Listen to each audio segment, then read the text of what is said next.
How'd that happen? Whew. We're getting good. Don't let it go to your head, okay? I know, okay. No problem. Okay. Good morning. We have a rather short crew this morning. Thank you all for being here on this lovely summer morning. Steve is fighting a COVID battle at the moment and not winning too much, so we don't have a quorum. And Just say it. we don't have a Just quorum. go ahead and say it. You know, it finally happened. We don't have a quorum. But we started on time. We started on time, and I'm really trying to, I'm going to digress for a minute here. I'm really trying to determine how annoyed I should be that we've had 3 vacancies for this long time and haven't seen any action on them. And this is, with a small board, this is the result, and it can happen anytime, the day before the meeting. So, I we will can't. just share, just for a moment, that I weekly am calling the appointments office. Unfortunately, the person who's been doing it for the governor, Marty Mack, who's just a wonderful person, got up and retired 2 weeks ago. And so, whereas I thought we were close, because all signs are that the 3 people put forward should be no problem at all, I think we are now in purgatory. Not us personally, it's everybody. Nothing's moving. It's not just the authority, it's the whole process. And we could spend an hour talking about it, it's not gonna be fruitful, so I won't. But Is there I any will- action we can take?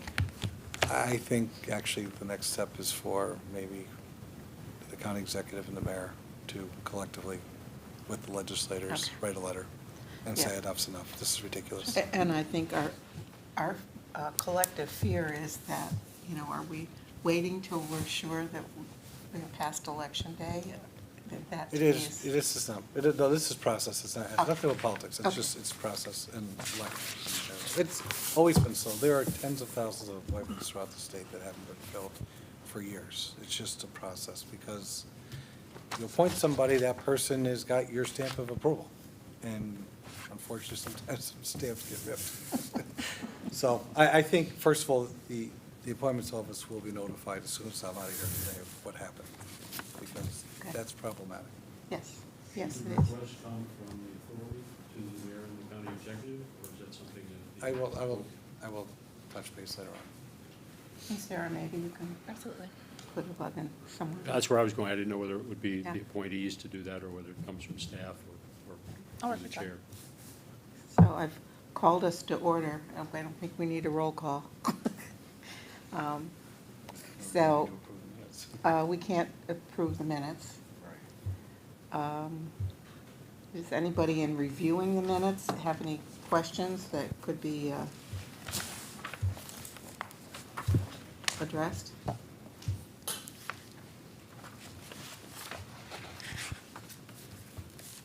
Okay. Treasurer's report. We will listen to Meredith. And, Well, fortunately, the treasury report doesn't require action on this board, so we can receive it, and yeah. I can take any questions and then get back to the entire board. Right. Good morning, everybody. Officially, good morning. Turn with me to tab 3. Behind tab 3 is the financial statements for as of June 30th, 2022, starting with the statement of net position. So cash and cash equivalents continue to remain strong. At June 30th, they were $3,971,000. That is a change of plus $318,000 from the period ended December 31st, 2021. So that's an almost 9% increase. Capital Center receivables at June 30th were $623,000, a change of $331,000 to the positive over the same December 31st, 2021. For total other current assets, it's for June 30th, $1,183,000. For the period ended December 31st, $1,185,000. Pretty neutral on that. No just a small decrease, giving us total current assets at June 30th, $5,778,000. Moving on to fixed assets, total capital assets at June 30th were $70,296,000. The difference of $1,136,000 over December 31st, 2021 represents accumulated depreciation. So total assets as of June 30th, 2022 were $76,075,234. Moving on to liabilities and equity. Total accounts payable at June 30th were $66,829. At December 31st, 2021, they were $116,859. So those have decreased $50,029 since the end of 2021. Total other current liabilities at June 30th were $1,170,000. For December 31st, 2021, they were $1,098,000. So that's a change of $71,914. Total equity was $74,838,362 as of June 30th, 2022, giving you total liabilities and equity of $76,075,234. Moving on to the next page is the statement of activities, or statement of net position. I just want to bring to your attention column O.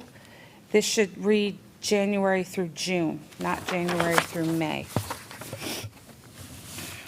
Starting with the Albany Capitol Center, total operating revenues at June 30th, 2022 were $140,091. Year-to-date, they are $640,160. The year-to-date budget was $848,941, so they're at 75.41% of budgeted revenue. For Capitol Center expenses, total operating expenses for June 2022 were $221,252. Year-to-date, they are $1,230,508. The budgeted expenses were $1,279,582 for year-to-date, so they are at a little over 96% of budget on the expenses for the Capitol Center. Moving on to the Convention Center, total operating revenues for the month of June. This is the hot accrual of $250,309. Year-to-date, those revenues are $1,459,108. Budgeted is $1,319,300, so they are 110% of the budget on the revenues. Total operating expenses for the Convention Center Authority. For June, they were $231,997. Year-to-date, they were $1,379,065. Year-to-date budget is $1,462,829, so they are at 94.27% of the budget on expenses. For the Convention Center, the net income is $18,312. The budgeted are the year-to-date results are $80,043 profit. The year-to-date budget was a budgeted loss of $143,529. So they are under by 56%. Overall, for both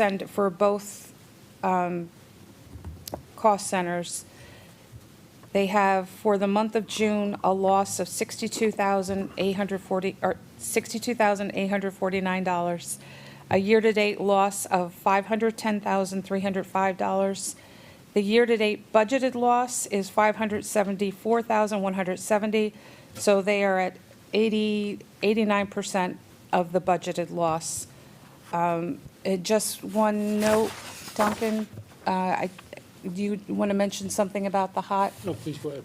All right, so the HOT, that was, the accrual on the HOT for 3 months was $667,000.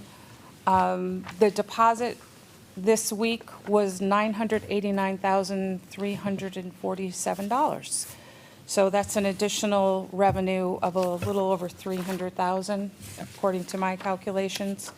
So that'll get adjusted, and you'll see that on the next period's financial statements as we true that up. But there's always that 1 month lag too across the quarter.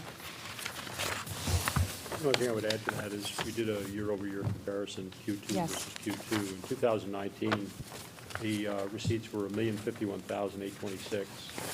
2020, they were $442,759 for the same period. Last year, 21, it was $583. This year, as Meredith just reported, it's $989,346. So off the pace that was established in 2019, we are within $62,479 of that pace. Now, that doesn't take into account the fact that the market presumably would have continued to increase and we would have approached stabilization. But just getting to anything near 2019 in and of itself is a bit reassuring on the assumption that it can be maintained. That's obviously a question. And quarterly quarter reports come out today on the GDP, so it would be interesting to see where the economy's headed. But for comparison purposes, we are within $62,000 of where we were Q2 2019. Impressive. Yeah. Yeah, it's not the same mix of business. that No, it is not. I've seen, Nope. but At least it's a step forward. it's, Yeah. it's business. I guess the only question I would have, and I know it's difficult because we're still in transition, is, our revenue, or at least we're getting there, right, in regards to what we budgeted for the year, but our expenses, we seem to be much more significantly closer to our budget. Are we incurring a lot more expenses with our events? Is that I think a the challenge? answer is twofold. I mean, there are labor increases. Correct. That's an annual basis. But we've also seen significant energy increases. Significant. In terms of our BTU use, our kilowatt use, it's about the same. But the cost per BTU, the cost per kilowatt Oh, yeah. is pushing, what, 25%? Yeah, I mean, my bill for May alone from National Grid was 30 grand. We've never seen a bill that high since we were in operation. And that normally would have been closer to 21, 22, Yep. somewhere in Yeah, there. we're used to something between 19 and on the high side, 25 at the most. But to get a $30,000 bill for a facility our size is a little shocking. I'm sure you're going to check that too, because there was a piece on the news last night of a bunch of Yeah. people that have been charged Yep. incorrectly, National Grid Yeah, apparently. yeah, ASM is doing a whole thing for a lot of their clients because a lot of the buildings are facing the same Are we mostly thing. natural gas, or are we our electric? It's both, or I'm sorry, it's, that's for electric and for, I think, one gas line? Yeah, we only have one gas One line gas for the line, yeah. building. The Empire State Walkway is completely separate. Correct, correct. But for this building, we have one gas service. Yeah. And of In- course, go ahead. I'm Fran. sorry, interestingly enough, obviously, because we share a director of finance, the same month for the or MVP Arena, theirs was 45,000. So it seemed to be across the board a spike for the month of May, for whatever reason. Well, it was also very Definitely warm is. too. Yeah, I'm sorry, Mike, I apologize. Thank you. No, I mean, we see it in the hotel end. yeah. Yeah. I see it at home. Yeah, I know, it's. No, you're right. it's- It's mainly that expense, and, little things here and there, we are finding that, vendors are not as willing to come to the table, with, oh, we'll take care of this for you this time and, come back. Vendors, like everybody else, are, here's your bill. Right. And it's full price, and pay within 30 days. Well, to follow it though, I mean, at some point, the customer is gonna have to pick up some of For this. sure. So, I mean, it's Sure. gotta be a delicate balance point. We're trying to get you back, but by the way, Yeah, and I've It's addressed. $5 for the cup of coffee now. versus- Yeah, It's also- $27 for the beer, yeah, it's. It also is when the contracts are initiated. Now, some of the contracts were initiated last year. Yeah. They don't necessarily have escalation clauses, and some of the entities that you do business with don't accept escalation clauses. Correct. Yeah. So we're in a situation where we bid it based on what we knew last year at the time, but we're having to live with it today with the Mm-hmm. Yeah. new reality. Yeah. So that's part of the reason that you're seeing this. Yeah. The other thing too, and this is an important thing, okay, Steve has a question that he's just raised that I think relates to this. His question is, who pays the gas for the walkway? And the answer is, the gas for the walkway is paid through the county and MVP. We have no obligation to that. The accounts are not in our name. Nope. And that also applies to the electricity for the walkway. It's completely separate. Correct. But the other point they were having, and this is a point that Steve had raised in the EI committee meeting and at other times, and that is, why is there the difference between revenue for the physical plant and food and beverage and other things like that, AV, et cetera? And oftentimes, to be competitive, Shannon has found that you have to give away the space and then try to make it up on the commissions Yeah. for F&B and AV and transportation and some of the other things that we provide, either through exclusive or favored, preferred vendors. And in the bidding process, you take a look at the whole picture, the client takes a look at the whole picture. They see that bottom amount, and, AV is a fixed cost. You can't get rid of your screen and projector. Food and beverage is a fixed cost. You gotta feed your people. Rental is that one area that does at least allow some bit of wiggle room. And in order to continue to entice business and then continue to bring them to the table and be competitive with the size business that we're getting, most oftentimes the rental is where, we take a little bit of a dip and hope to make it up on the commission side, as Duncan said. For 2023, and I have addressed it in the report that I'll go through, but for 2023, we've taken a hard look at all of the contracts that we're redoing.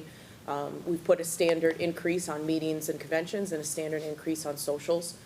We're also going to be upping our parking no less than $8 moving forward. We found that in this market, our parking is still quite low, so we need to be a little bit more competitive with that price as well. And Shannon, I know this is bleeding into your report. Yeah, it's okay. for It's all this, right. But as you're doing your surveys, your exit surveys, Mm-hmm. Are you seeing that satisfaction with value sort of staying good?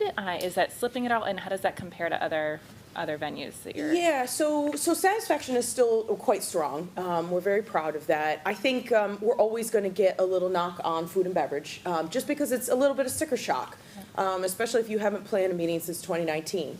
Prices are pretty much 10 to almost 20% higher than what they would have been in 19, and they're changing quite fluidly. So I think we'll continue to get a little bit of pushback on food and beverage, but unfortunately, at this stage in game, that's sort of the name across the board. I think all of our facilities are seeing a push on food and beverage, and when I speak with our corporate team, rental is still the one area that we can sort of do something with to help have those heavy lifts go one way or the other. One of the things I think we all continue to tell our clients is budget early, and don't wait till last minute to come in and get all your numbers, because it'll help with that education process. And when I'm doing bids now, it's really different. The last 3 years, my bid process has changed, and it continues to change. What we're suggesting and what we're telling people, and I almost start with food and beverage and AV first now, and say, let's work backwards. Where do you need to be here, and then let's fill in the rest. So I hope that answers Yeah, that did. a Thank little you. bit. Okay. Anything else, Meredith, that you want to add to the report, or there are no additional questions from Steve at this time? I'm finished. Okay, fantastic. Thank you.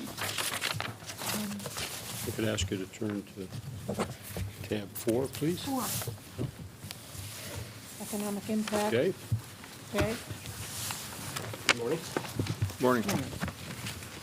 On behalf of Jill Delaney and Discover Albany, happy to present the economic impact report for the second quarter of 2022. Obviously, we always review our mission statement for those who are just curious as to how we assemble this report. Certainly, it's as scientific as we can get it, and we're always tweaking our process through communication with our partners.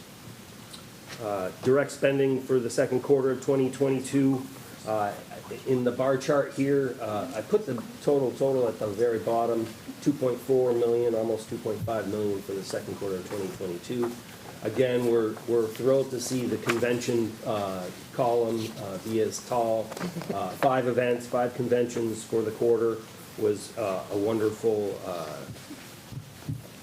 return to somewhat normalcy. Conventions usually, you've heard from the podium this person say, oh, that's the gold standard of client we want to pursue. Of these 5 events, 1 event accounted for half of that revenue. That's New York State United Teachers. You know, we're seeing, you know, events move forward, but still suffer with attendance issues, you know, COVID problems, just lack of interest or lack of money to attend. So while we're thrilled, we were thrilled, I'm sure Shannon and her team were thrilled that they moved forward. Looking back, you know, they could have been better, but, you know, I talked at the committee meeting about keeping your attendees and your vendors in a habit. That to me is important. So it's good to see conventions return. You mean a habit of just attending? Attending an event, yep. Yeah. Okay. Coming, oh, it's July, I gotta go to, you know, Connect Marketplace, or, you know, it's October, I gotta go to, you know, X. You know, we're, you know, Shannon's talked about it.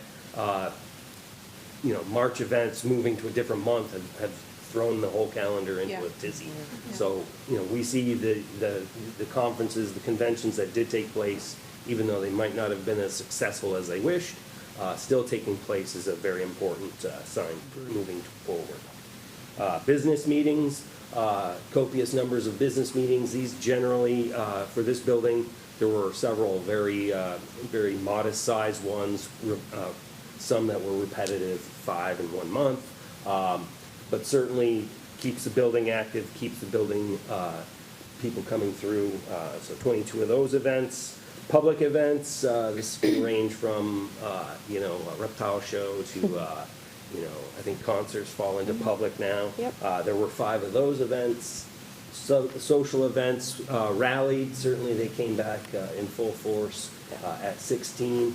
And then we had 4 sports events, $437,837 in direct economic impact.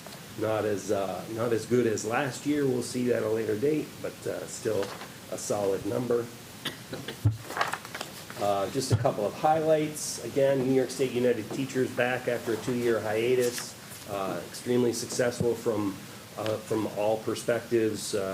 The bumps and the hiccups that did transpire that first time were smoothed out. Just really, I think there was a certain joy in the air for a lot of people gathering. It was wonderful to see. Can I ask what Empire State Plaza facilities were used? All. They used everything up there Egg, the They did use the egg too? they did that, yeah. for 1 day. One day. 1 day they used the egg, yeah. And convention center, meeting rooms? Everything, Yeah. soup to nuts. Yeah, they used the whole floor plan. Okay, thank you.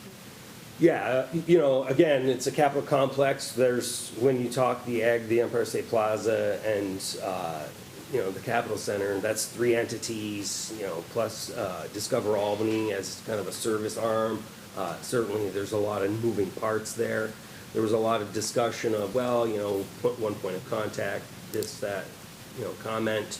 But I think the teamwork facet really, you know, one point of contact doesn't exist when you're 400 yards away from each other. Yeah. You need somebody in that building to say, hey, get more muffins on the buffet. So I think we're addressing their concerns. You know, big boards, organizations with large decision-making processes, you know, sometimes are just difficult because somebody misses something and feels like they need to say, muffins were late at the Empire State Plaza. We did classify this year as a business meeting, the Black and Puerto Rican Legislative Caucus. It did take place in April, not in the customary President's Day weekend, February time period. It just looked a lot different, and it appeared a lot different. Some of the facets of the event that make it a convention really kicked it down to a business meeting. Still was very impactful. Still, we traced a lot of economic impact. This building contracted 2 different events, but we counted it as one large business meeting that encompassed several different facilities, so we counted that in there. Certainly the sports events, obviously the Gym Rat Challenge, that was the boys, correct? Yes. Correct, And then yeah, the boys. a pool competition, billiard competition. I put 9-ball, I don't believe I'm correct on that. No, it's okay. Yes. We were 11 ball, but that's all I was right. gonna put pool competition, but then I was like, well. 9 ball was down the What street. if they think there's? It's okay. Billiard. Billiard. We Billiard changed was ours the to word. billiard too, because we said pool for a while, and everyone's like, we're getting swimming? And we're like, no. No. Yeah, we switched it to billiard. That's a first-time event in the building, Yeah. certainly, again, broadening the resume of the building. We're doing a little bit more of that in January of next year. So I think just the diversity of events in the building help us and help Shannon market towards the future. Just some overall big numbers to talk about, not quite as big as the accounting report, but total spend, $2,491,073 in direct visitor spending for the quarter is a nice number.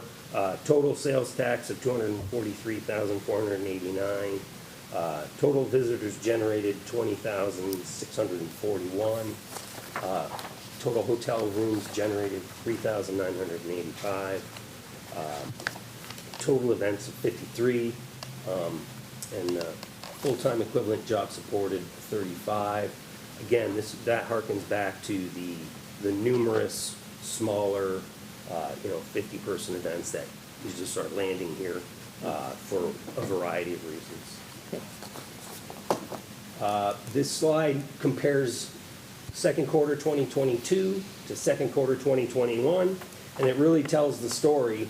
All this building was able to capture, all the business that was available were sporting events, numerous basketball tournaments that, once we started seeing clients want to come back to conventions and business meetings, those events kind of got shut out because they book in a different time period.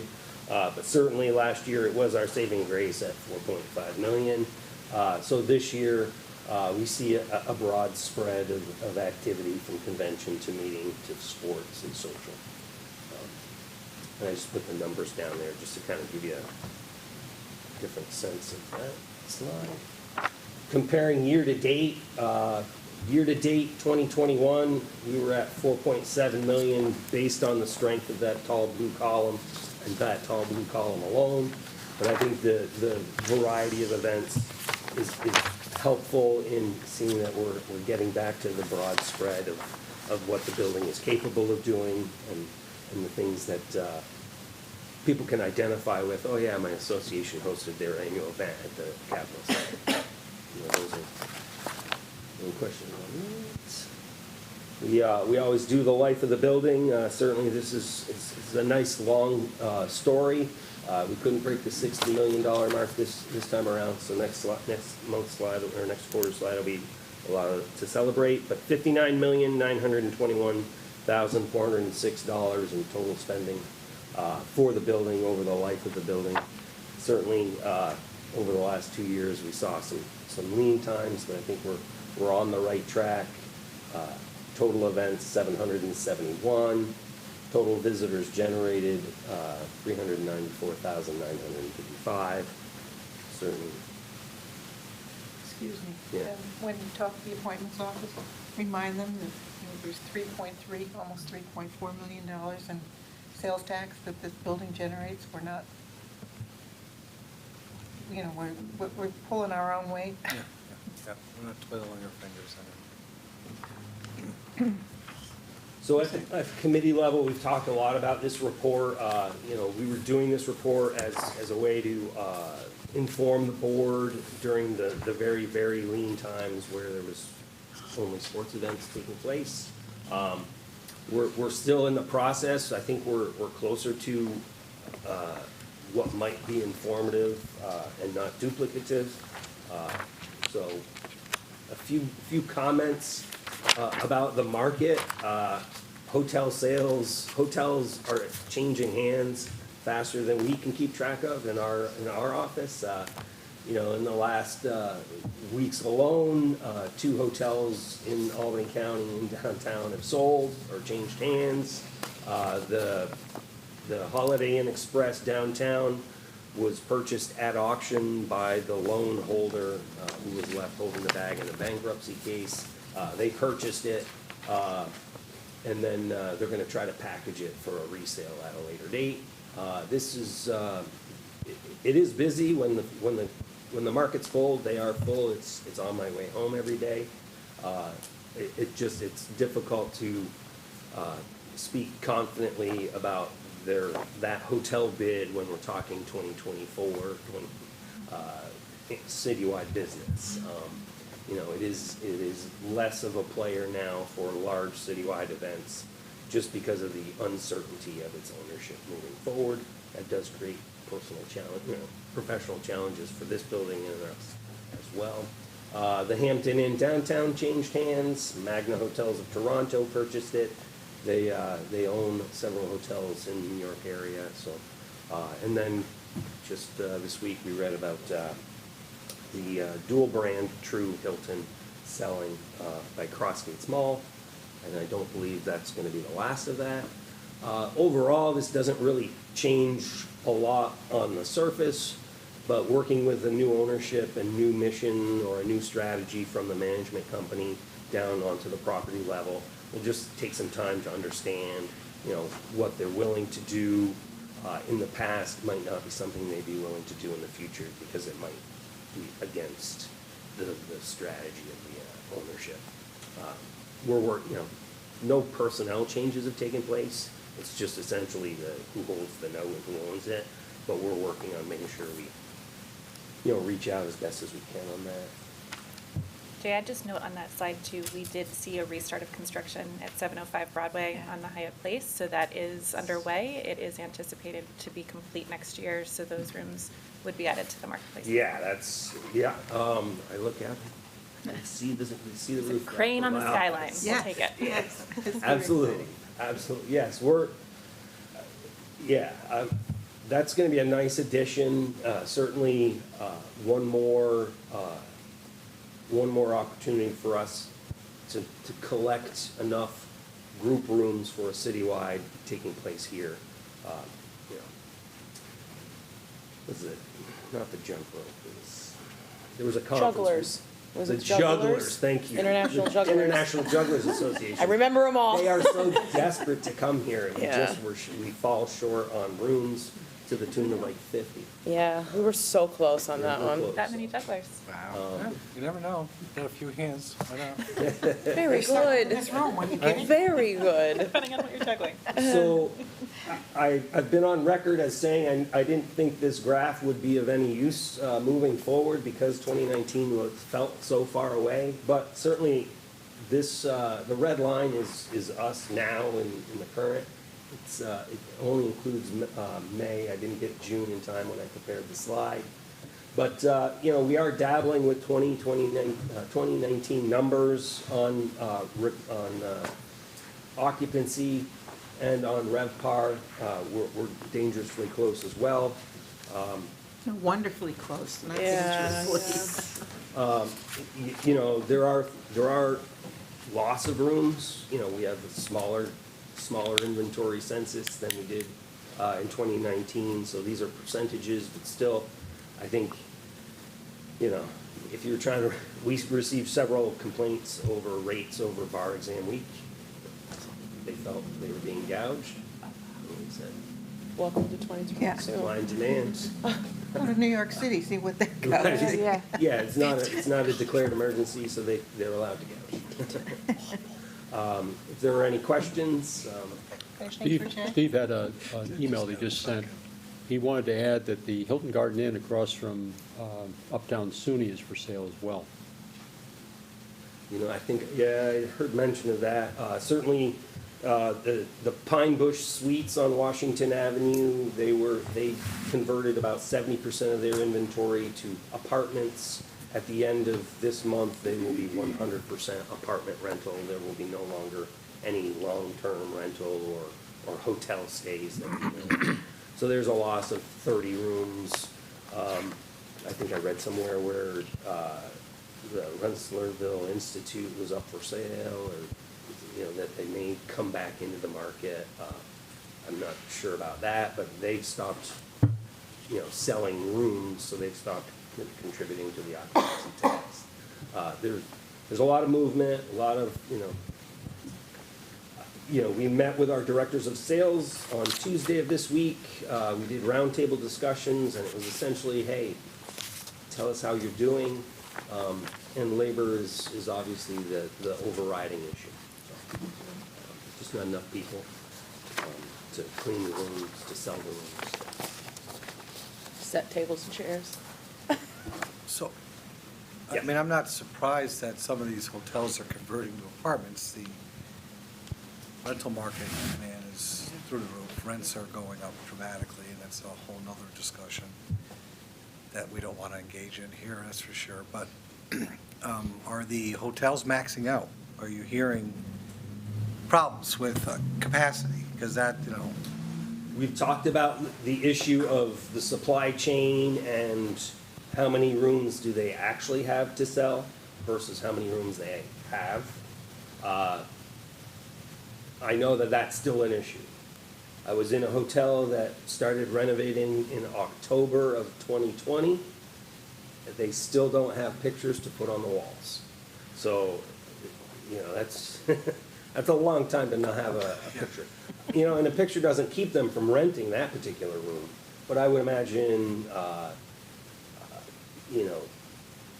bedding and furniture would keep you from not renting that room. So certainly, I don't know of any hotel that has 100% of their rooms sellable. There's always the one room, and that would be the exception. There are hotels who have significant chunks of rooms still out. I've talked about this a little bit. Nobody's going to be on record on that because obviously there are sales strategy issues involved, and they don't. right. Yeah, the inventory is, when we say we're 97% sold, that's 100% because there's enough out of order. Then go away. Sorry. By your warranty. Yeah, and it's, again, it's the, hey, we don't have those rooms to rent because we don't have those rooms we don't have people to clean them. That's enough, pattern, cycle, Sunday, we're gonna hang them, leave them dirty until Monday morning.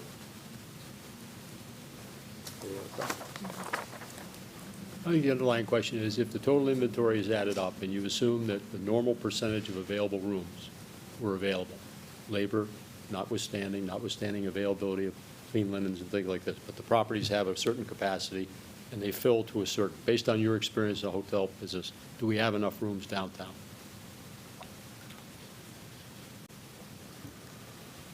I don't know what I know, so I can't answer that. Okay?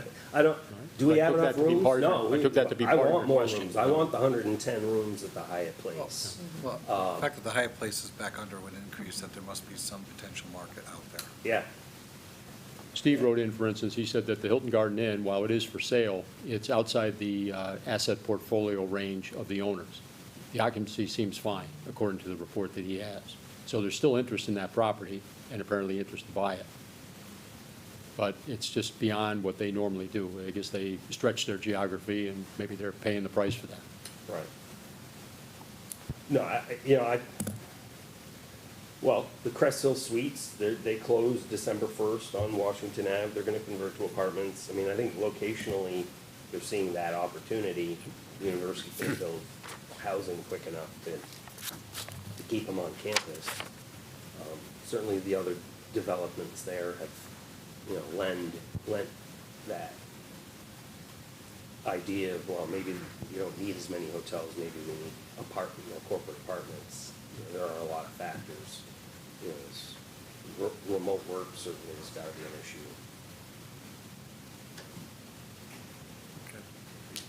We've heard that there hasn't been enough clarity yet on the financing side for hotels. It's not necessarily looking at events that are coming up and projections. It's more just certainty on the bank side of really understanding what the market's going to do to be able to get there, so. Thanks, sir. Yeah. You don't have a crystal ball?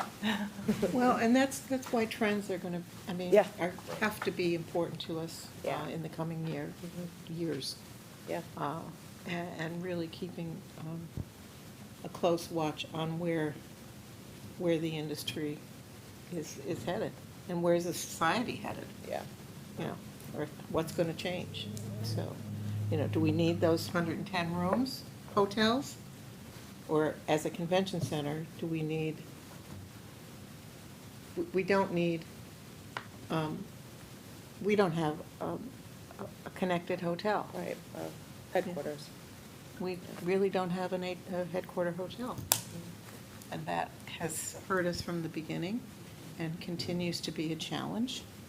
And for what we're doing, I think we're doing well.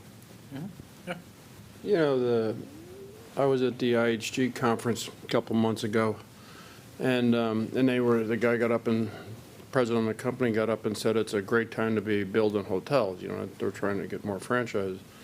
But the reality is, you know, it's funny, some guys come up to me and said, it's not interest rates are going up, and construction costs are, you know, Ridiculous. a little silly right now. I mean, they're just, they're really high. So I think it'll level off, and I'm not sure interest rates are going to come down, so maybe it is a good time to do it. But it's from a guy like me, it's a dangerous time to say, I'm going to go build a hotel right now, you know. It's, yeah. And, I think the reason that you see them, some are for sale because they're just not doing good. But, in my life, you make a living when you operate hotels, and you can make some money when you sell them, if you got a good hotel and it's the right time. And a lot of people thought with the pandemic, the prices of hotels were going to get really inexpensive, and maybe it did for the lesser quality hotels, but the higher quality hotels never got inexpensive.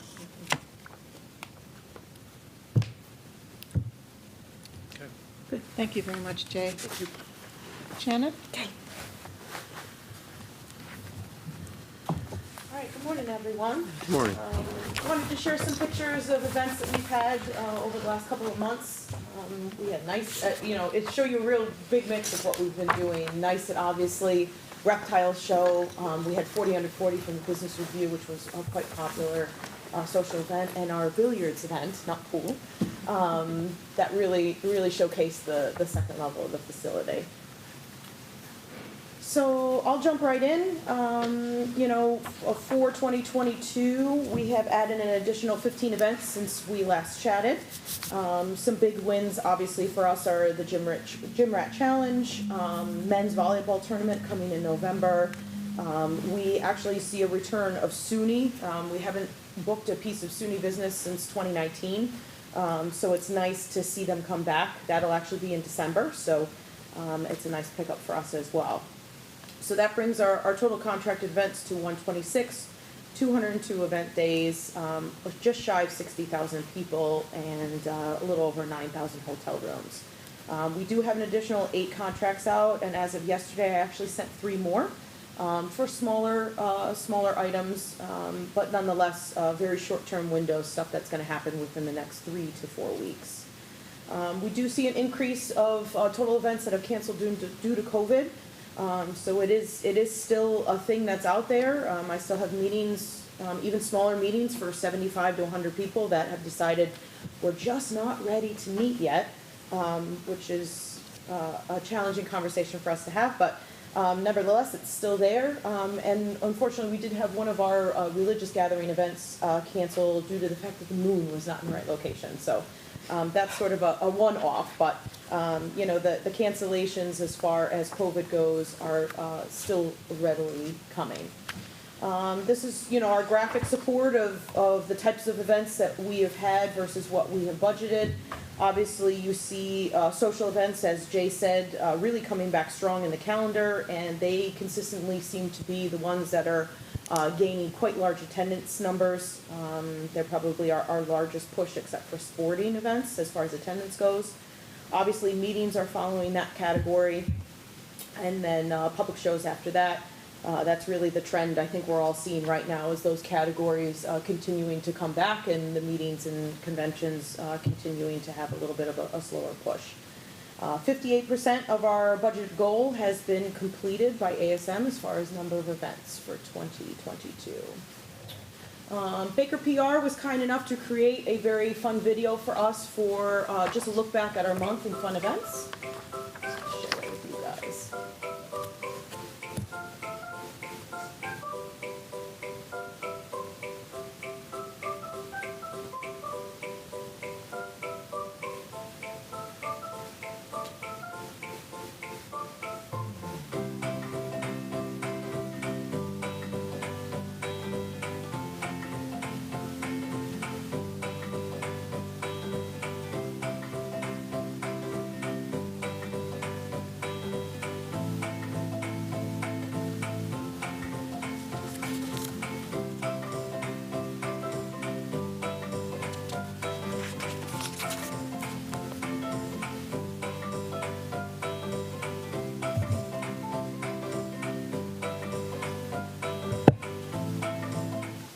We had such a wide variety of events in the month of May that we wanted to capture it in a unique way. So we thank Baker PR for helping us do that. And how was that used? I'm sorry? How was that used? We started using it for social media, and I'm probably, our newsletter, and it'll probably be in our toolbox for a while. I've sent it with some of the proposals that I've done recently, so it'll be used in a myriad of ways for sure. One of the other new things that we've been dabbling in is a way to capture events, and one of those ways is through drone work. We have started to really sort of pick up on that trend, and I apologize, it's a little shaky because I sped it up a little bit, but you get the idea of how the drone work is actually capturing our, especially second level, in a really unique way. This is the Ginsburg Trade Show, very, very well attended event, and it shows the exhibit, used as an exhibit trade show. It shows a myriad of people, it shows interaction and networking and all the things that you would want it to be. This is considered B-roll, and we will start to cut some of these into a little bit more promotional things for our team. And again, what better way to add something like this into a proposal when someone's looking at a trade show and say, yeah, this is potentially what it could look like when you come here. So my thoughts for this board meeting are a little lengthy, so I'll give you the Cliff Note version, but I wanted to give you guys an idea of how we're tracking for 2022. Sales are definitely below average at this time of year for bookings. Usually when I'm coming out of the summer, we sort of are starting to go gangbuster with September, October, and even December. Usually November is pretty set at this point, but we are definitely seeing a slower come to table with meetings, especially that we're used to seeing. We're seeing a need for smaller events. Jay has mentioned this too. Events that are 150 or under are looking for space. While most of those events fit in our blueprint very nicely, financial budgets really sort of run the gamut of how these meetings are being placed. So unfortunately, because sometimes I'm in competition with hoteliers and some other properties that can offer even deeper discount on rental than I can because they're getting ancillary amounts from hotel rooms, we sometimes are losing that business basically just based on budget. As I said, we're still seeing a strong sporting public events and social events come back to the market, but really sort of trying to dive in and get that meeting business back. Our team last month did a Coffee and Donuts on Us. We visited 15 different offices in downtown Albany just to sort of pick their brains. It was really a fact-finding mission on, are you doing business? Would you like to do business? Do you know we can do small business? Some events that have been to us for 400, 500, 600 people, we just like to remind them that we can do the smaller stuff as well. This month we have also done sort of a twist on a phone blitz. We sent out emails in advance, and anyone that granted us an appointment conversation through Zoom, we are giving them an extra discount on an event based on a calendar of time. And we've been successful already with 3 events that have come to the table that have taken us up on that discount. So, you know, we're still continuing our efforts through this last week, but out of the 20 phone calls that we've had, at least 3 have come to fruition, so I'm just happy to get some sort of return on that effort. Still really just diving in and looking at different ways to engage at this point. You know, the meeting business isn't coming to us, so we're gonna come to them as much as we possibly can in unique ways.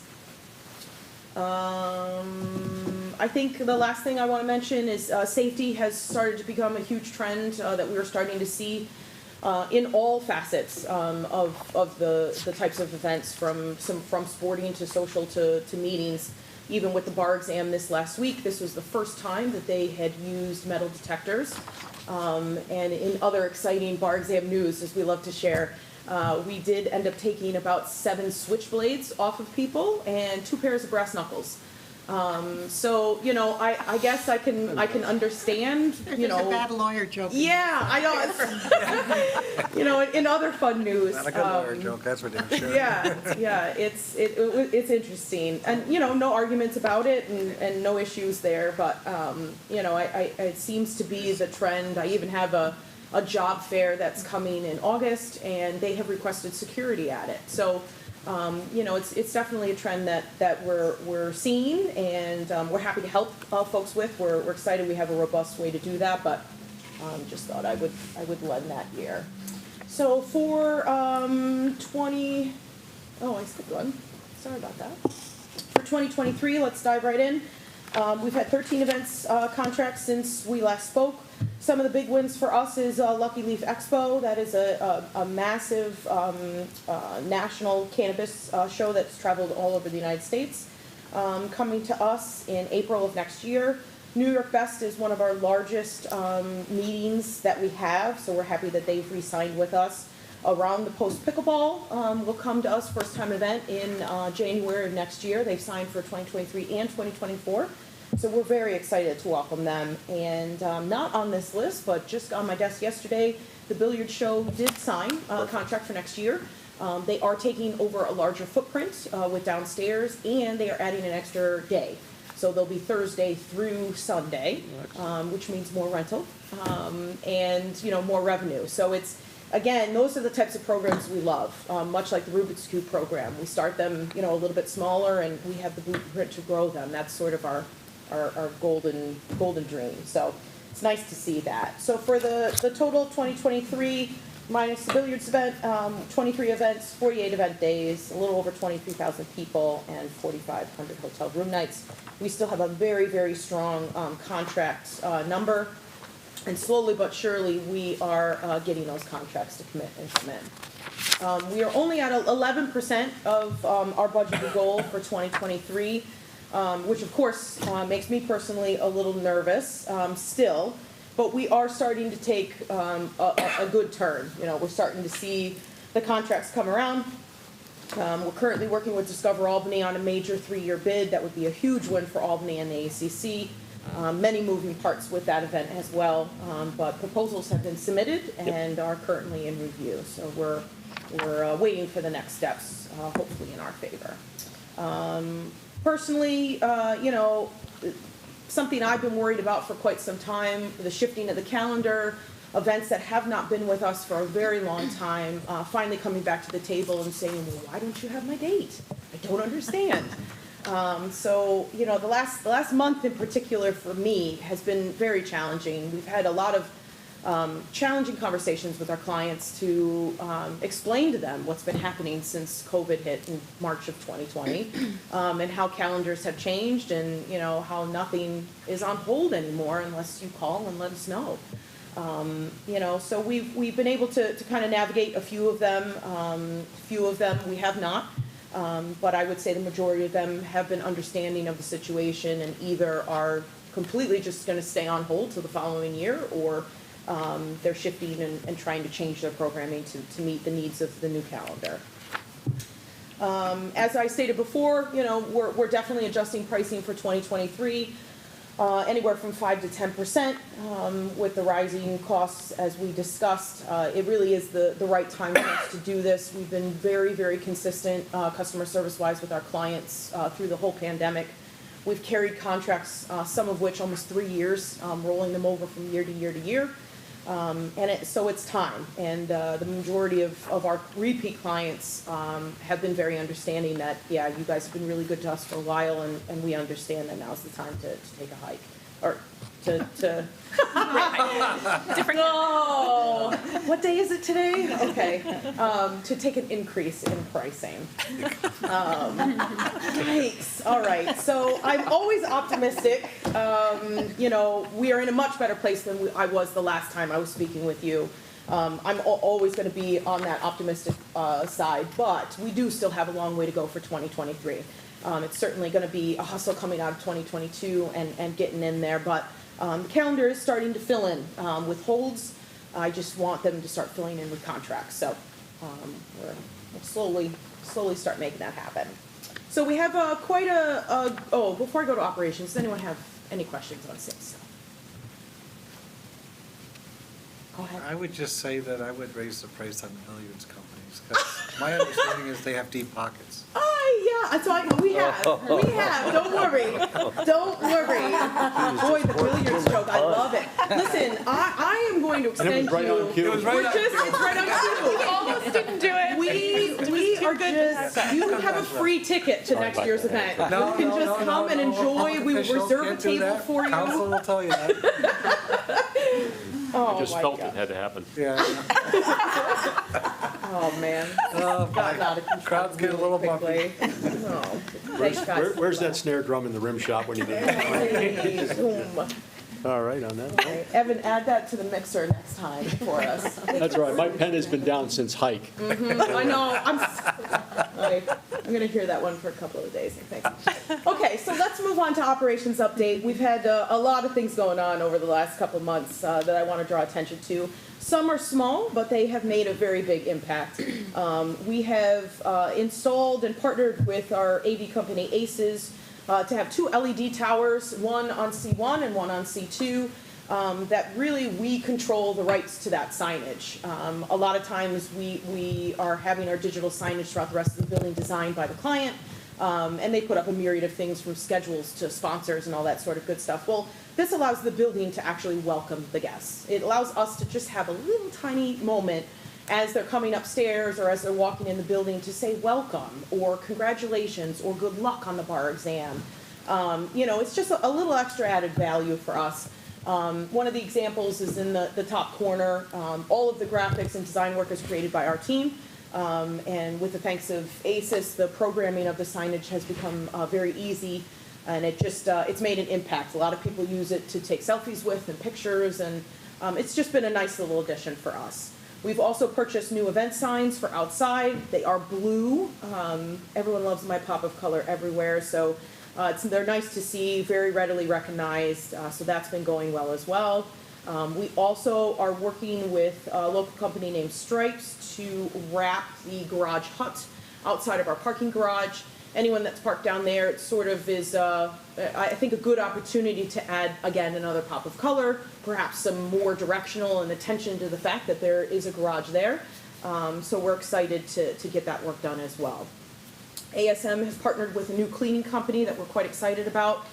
Their name is Building Blocks. They also perform work at Empire Live as well as the Palace. So we have been very, very pleased with their service since they started. They offer us a little bit better labor pool because they are more locally driven. And we will be actually partnering with them in the month of September to do a job fair.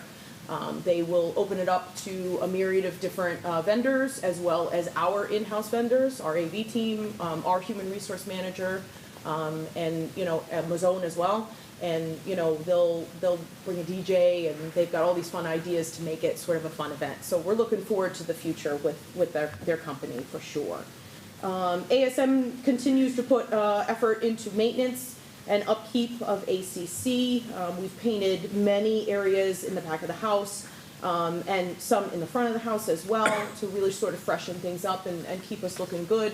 We've also purchased some items for back of house, locations for AED machines, locations for our fire extinguishers, again, with safety sort of being on the top of the list. We're taking a look at our emergency response plan and all of those efforts together to make sure that we are in top operating form.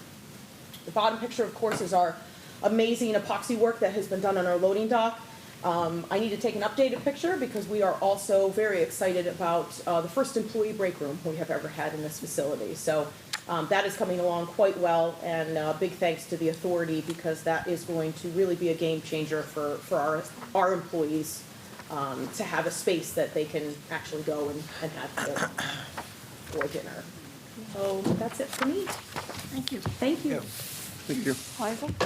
Yeah, I'm gonna have Rachel's gonna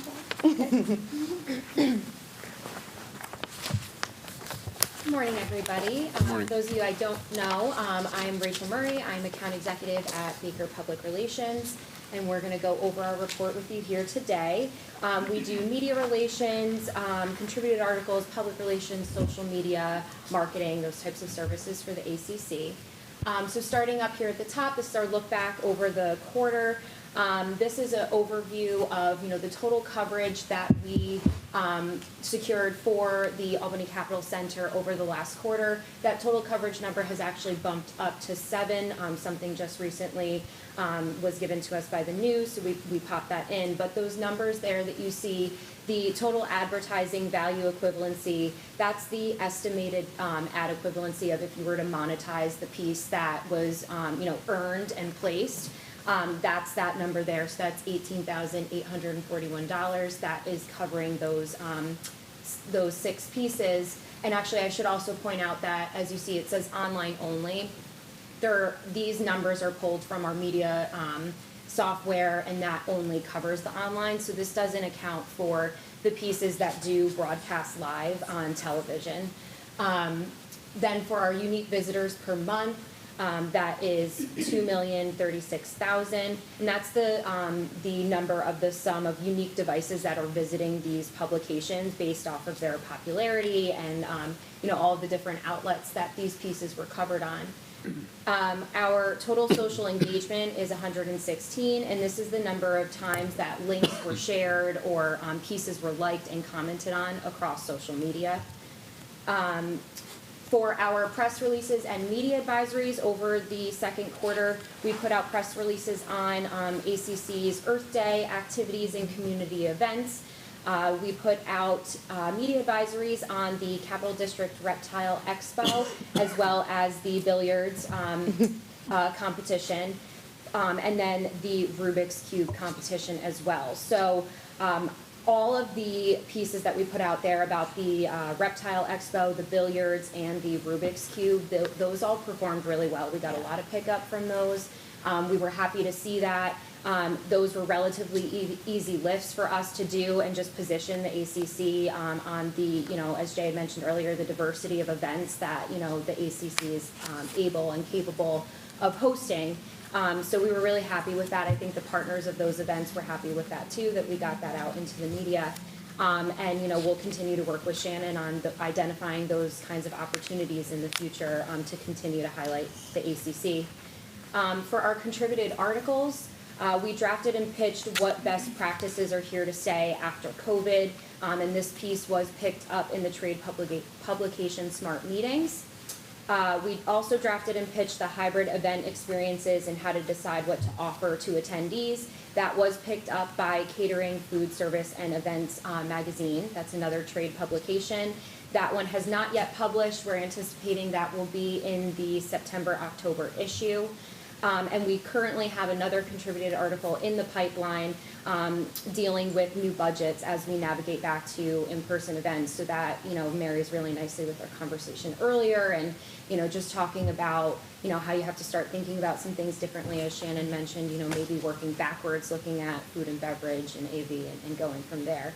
So we're just about ready with that piece that we'll kick over to Shannon soon and then get pitching on that. And Rachel, if I could, just so people understand the process and what Baker really gives or brings to ASM, I basically give them a brain dump of a bunch of ideas that are just, either random thoughts or comments on the market or trends that we're seeing. And somehow, some way, their team pulls it all together into a beautiful article that we then work together and edit and send out for publication. So I just wanted people to understand sort of the process that we go through there. Yeah, and the strategy behind that, again, is reaching that national Yep. or like outside of the region meeting planner who might be reading about these things. So as you guys have these conversations about, do people know that budgets are going up? It's Yeah. like, I think part of it is educating them. Yep. So then that ends up in the press. Hopefully maybe they're seeing it there. Then we also can use that on our social media channels to Correct. continue to sort of amplify that message as well. Rachel, if I may interrupt for a second, I'm sorry. Meredith has a hard stop and needs to leave. Yes. Were there any other questions for Meredith at this point from the board? I think so, from Great. Steve.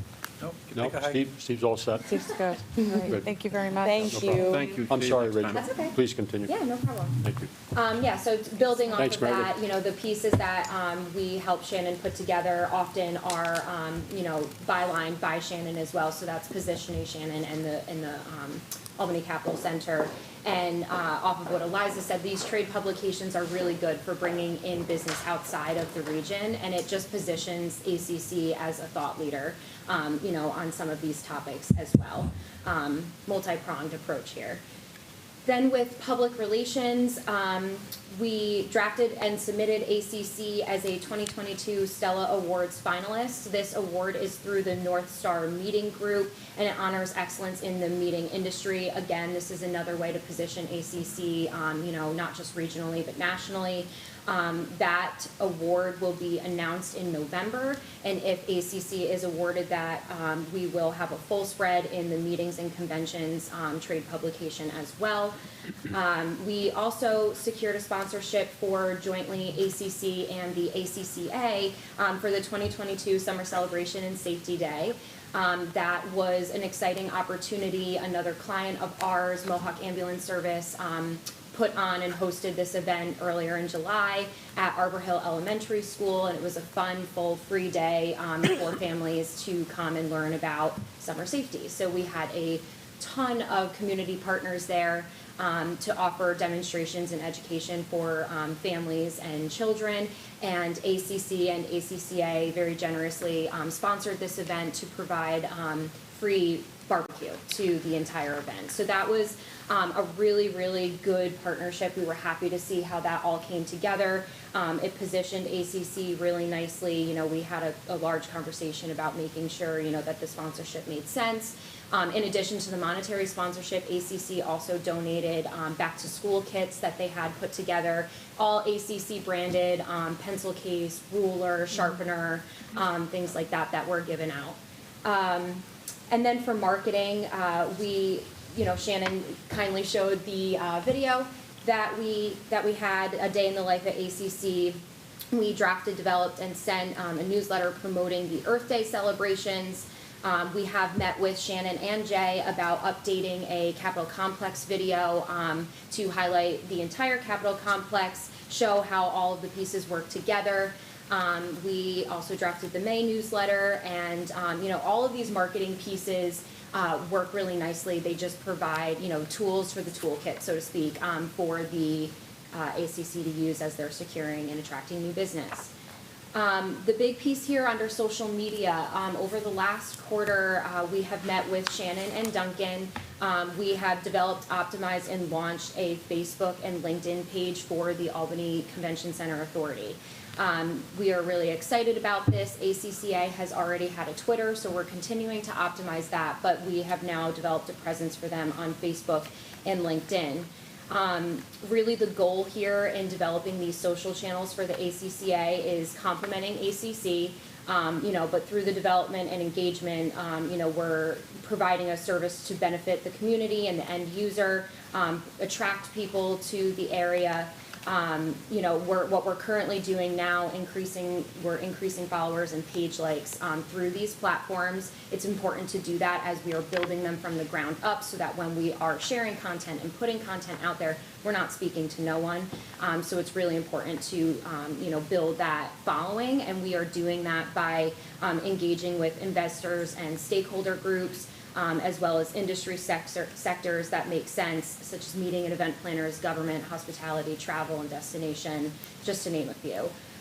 What is really important is continuing to engage with these ACCA pages. So from a board perspective, it would be really great if you don't already to, look at these pages, follow them, like them.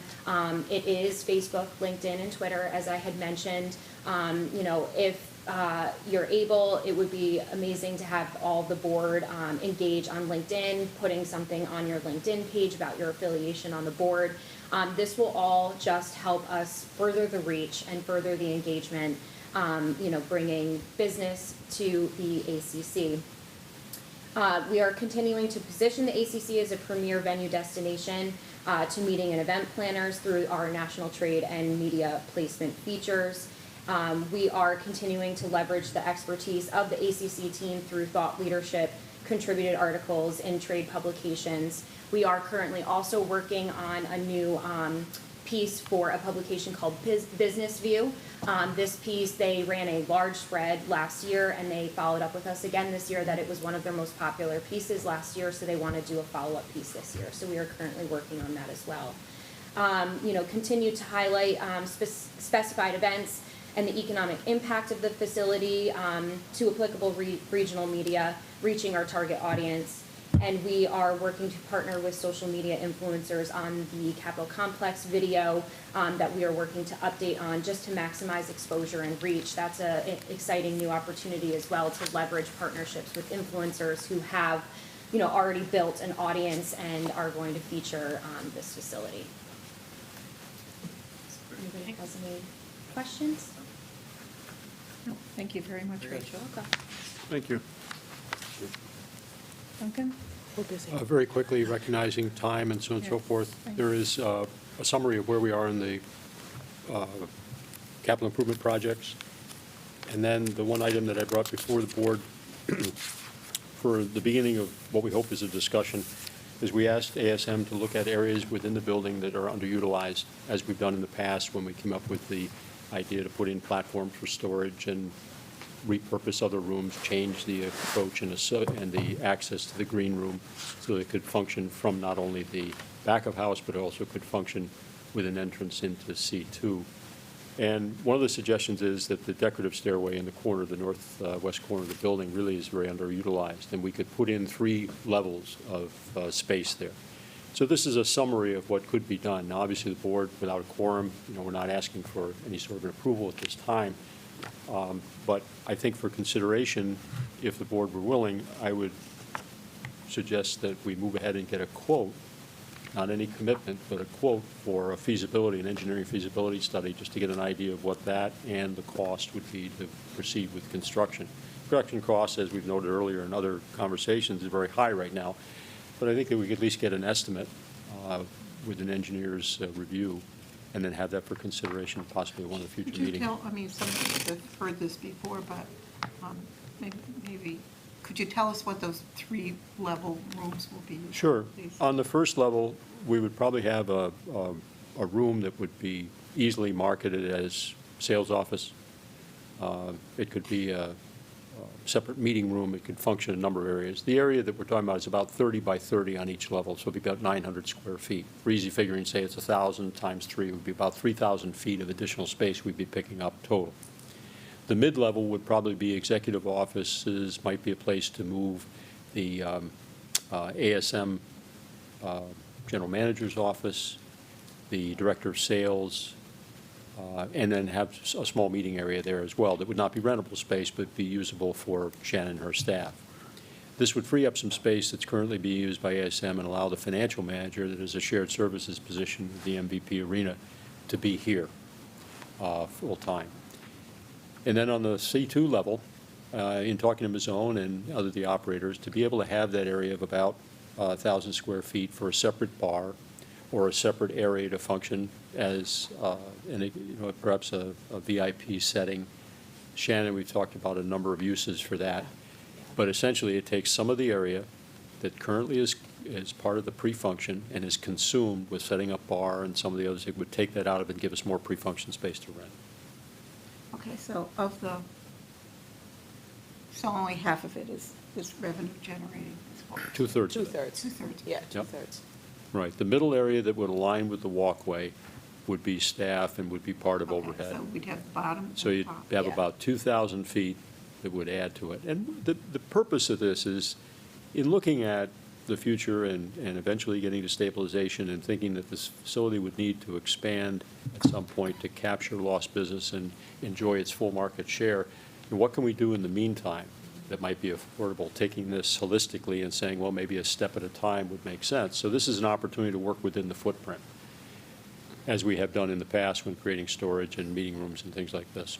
I mean, it's an easy step too, because you're not doing exterior walls, so yes, construction might be high, but it's not really a lot of construction. We have a You roof, got- Mike, we have the floor, the Yeah. first floor, we have the second floor, and what we really need to do is just fill it in. I can see where the uses would be really beneficial personally. We have power in the building, we can access it. I'm not really sure there's any HVAC to add, I think we just need to modify the ductwork that's there. So the cost of renovation, I put a number out there at 1.8, but I'm really not sure that it's going to run as high as $600 a square foot. But to cover ourselves in this, environment, this very accelerated cost environment, put it out there. But I would, if I can have the concurrence of the board, then I would, without making any obligation, just simply get, a price for an engineering study and start to put together some of those That things. effort to do that. Yeah, no, absolutely. Certainly my vote. The other thing, too, is that the appearance of the building would not change from the outside. No, you wouldn't look in. Coat rack would be missing. Well, we intend to put a permanent coat rack in there. Actually, what I think Shannon suggested doing is getting one of those scrims and put it on the Yep. window so it would always look like a coat I think rack. I'm gonna bring a Just gonna coat put rack. graphic on there, Yeah, coat racks a for full you. graphic, it'd be a wrap. Oh, yeah, we'll wrap that too. The other thing that's Oh. proceeding on your way out, you'll see that the foundation is being coated. We have a primer coat on most of the foundation. It'll be completed today, followed by 2 more coats, so that the foundation, which, unlike the rest of the building, has stood up very well, sort of showing a lot of staining and dirt accumulated. It's going to look all one color. And even the primer looks pretty good right now. So that's in process as well. And that completes what we had. And the next thing was legal report, and obviously without a quorum, there's no action to take, but Right. I don't know whether we want to sum up. Yeah, I can just walk through these Okay. quickly. There was a proposed resolution for today, and it involves the authority's record retention policy. As a public authority, we're required to have a record retention policy. The New York State Archives has different schedules. Back in 2008, we did adopt a schedule called MI1, and it was a miscellaneous local public authority. Recently, Duncan was contacted by a person from State Archives saying that they're making some changes and that they consider the Convention Center Authority to be under or will now be under the New York State General Schedule. So what we would be doing is just adopting the new general schedule as a substitution for this other schedule, this miscellaneous local authorities. And the practical impact is really sort of zero. First of all, we're very limited in the types of records, categories of records we have, since we're a very sole purpose type of entity. And in general, there's certain records that have to be kept indefinitely. So once we're done using them here, they would actually go to the State Archives for lifetime preservation. And that's the board materials, resolutions, and any sort of reports or studies conducted by the authority. The other documents will fall into different categories of documents, and they all have a certain life that we have to retain them, and we just can't get rid of them before that time. After that time, they're allowed just to destroy them. And basically, the longest record retention period is roughly 7 years. And that would be like contracts, because first of all, there's a 6-year statute of limitations on lawsuits, so you'd want to maintain it for at least that length of time. And then there's miscellaneous things that could be 3 years or whatever, but Okay. for the most part, we have everything retained, and so the only thing we would have to do is, after a certain amount of time, just send over the lifetime preservation materials Okay, to the got state it. archives. So we have two others, three others? Two other issues? Yeah, the second memo I produced was just explaining the new amendment to the open meetings law. And the open meetings law, first of all, is a little confusing in its existence. Changes all the time. And then the amendment was actually, the way it was worded was very confusing, so this was sort of a deep dive of what it means. But, you know, as appropriate for today's meeting, you got to look at the existing law, which basically says, if you have a quorum at a location, that's your meeting location, it's got to be noticed open to the public. So once you have a quorum here, you could have other members participate by video conference. As long as they can be seen or heard, they actually can vote and they can participate in a meeting, and we've done that in the past. This new law was an effort to allow board members to participate in locations that are not noticed to the public and not open to the public. So if you're home and you're ill. However, you still have to have a quorum at, Physically. yeah, and it can be in one or more locations. So unfortunately, this amendment doesn't really help this board that much because, for example, it would only help if, let's say, Sarah, you open up your conference room at Capitalize Albany and you're there with two board members. For some reason, you couldn't make it over here, and then we're here. So now you have two locations that create a quorum that's public and been noticed. Then you could have somebody video in or call in from home, and they can participate and vote. And you wouldn't have to, you know, open up their home to the public or notice that. So that's the only time it would be sort of helpful. Okay, well, it'll change again, so. Yeah. Private The use memo. third memo, this is actually very complicated, and it came up with, and it's very applicable to sort of advertising and sponsorships, so it's actually very applicable to what Shannon does. And the question came up of really like, you know, are we limited on, you know, how much we can sort of advertise and generate revenue by that? And the question is yes, and it's a very complicated formula. But, you know, we examined what we have to date and what we've been doing, and the bottom line is it doesn't concern me because the real concern is if you allow sponsors or advertisers to have sort of a possessory right or a special entitlement to the building, then that's where you really have to calculate if that exceeds more than 10% of our bond issuance. Either like if they had if this room, if let's say Capital Bank had exclusive rights to this room, we'd have to calculate the cost of this room compared to the bond issuance. And if this room costs more than 10% of the bond issuance, then the tax exempt bonds, more than 10%, was used for private purposes by Capital Bank. And that's a violation of the tax exempt bonds. But from my understanding is most of ours are like you allow somebody to name a room, it's just advertising. Yeah. Even if you have to do a calculation, you would only be calculating the little plaque or Wall whatever space. you have on the wall, Yep. which is Correct. de minimis. Yep. And then secondly, if you're doing it on the electronic boards, if the electronic boards, I believe, were purchased after construction, correct? Yeah. Separately from. So all our bond funding built this building and did the initial fit-up. So if you bought it subsequent to that, it came out of operating money, and it's not even subject to the Okay. tax exempt rules. Great. So that's, So as Bob began, this was mainly for ASM to I know. answer the question that you brought to us, okay? Yeah. And very importantly, Yeah. so, you know, always review, let us know the contracts, Of give us all course. the information Of so we course. understand it.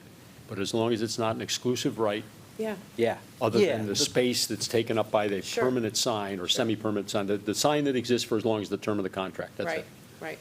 So Yeah. we could possibly then expand our. Yeah, you can expand, we sponsorships. can try to generate more revenue from Awesome. advertising and Awesome. sponsorship. The caution remains, I think, Michelle, I don't want to speak for the board, but what No, we've yeah, talked you- about in the past is we don't want to look Always. like a NASCAR entry. Always, always, always. Understood, And the key is, yeah, just communicate with Tasteful. us so we can just stay on top of it. understood. Yeah. Understood. I appreciate you doing the exercise for us. Yeah, and no, finding out. it needed to be done. Yeah. We've been aware of it from day one. We knew that we were never at a level where it would be a concern, but then finally we said, we got to sort of figure it out. Yeah, appreciate it. Yeah. The last item is an update on the trademark matter. And what was interesting is the trademark was actually rejected for the principal registry because of its ALB/NY. It denotes more of a location, like, let's say, the city of Albany or something like that. And so what they did was they allowed it to be put on the supplemental register, which basically, we're still registered. We can use the circled R, which is a copyright registered, trademark. It's just that after 5 years, we have to reapply to show how we've been using it, because if we show how we're using it with respect to the convention center, then they will say, okay, you're using that sort of logo where people start seeing it and say Albany Convention Center, instead of seeing it and say, oh, what is that, the city of Albany? Okay. Okay. Can we start using Circle R right away? Yes, yeah, Okay. you can use that right now. I'll get that information to you, Got it. Rachel, what we need to do. Great. Thank you very much for your patience with that. Okay. There's a lot going on. Yep, lot going on. So any other business? Not on our side, no, thank you. Good? I'm good. Thank you all. Thanks, very, everybody. very much. Thank you. And the next meeting is September 29th. It's Yeah, our budget meeting. Special meeting budget, that's correct. Yeah. I'll be here.